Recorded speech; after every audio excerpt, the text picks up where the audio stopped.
नाज़रीन breaking news है। लाड़काने में अवां सां शेयर कयूं पिया। लाड़काने भर पासे वाले इलाइक़नि में बदअमनी ते ज़ाब्तो न अची सघियो आहे। पुराणे टैंक चौक मोहल्ले में वकील औरत के घर में अॼातल चोर घर जा ताला टोड़े 20 तोला सोना ज़ेवर ऐं ॿियो सामान चोरी करे विया आहिनि।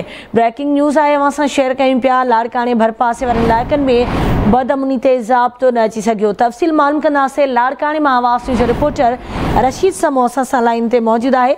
रशीद, कहिड़ा तफ़सीलान वाक़े जे हवाले सां आगाह कजो। जी बिल्कुल, ॾिसो, लाड़काने में बदअमनी ते जेको ज़ाब्तो आहे उहो न अची सघियो आहे।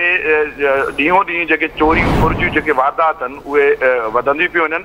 पुराणे टैंक चौक जे महले मां वकील औरत आहे, उनजे घर मां नामालूम जेके चोर आहिनि उनजे घर जा ताला टोड़े ऐं 20 तोला सोना ज़ेवर ऐं 1 लख रुपयनि खां वधीक रोक रक़म ऐं ॿियो क़ीमती सामान चोरी करे विया आहिनि। उन जे हवाले सां मां तव्हांखे ॿुधायां त ही लिगारी घिटी आहे।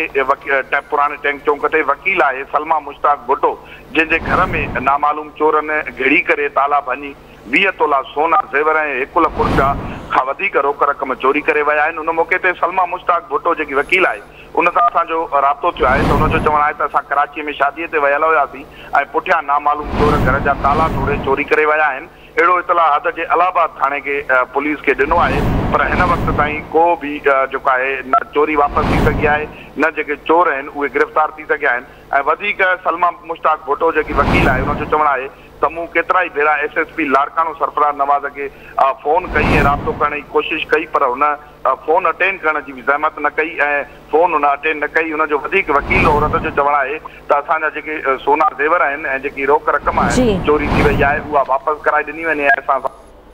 ठीकु आहे, महिरबानी रशीद तफ़सील खां आगाह करण जे लाइ।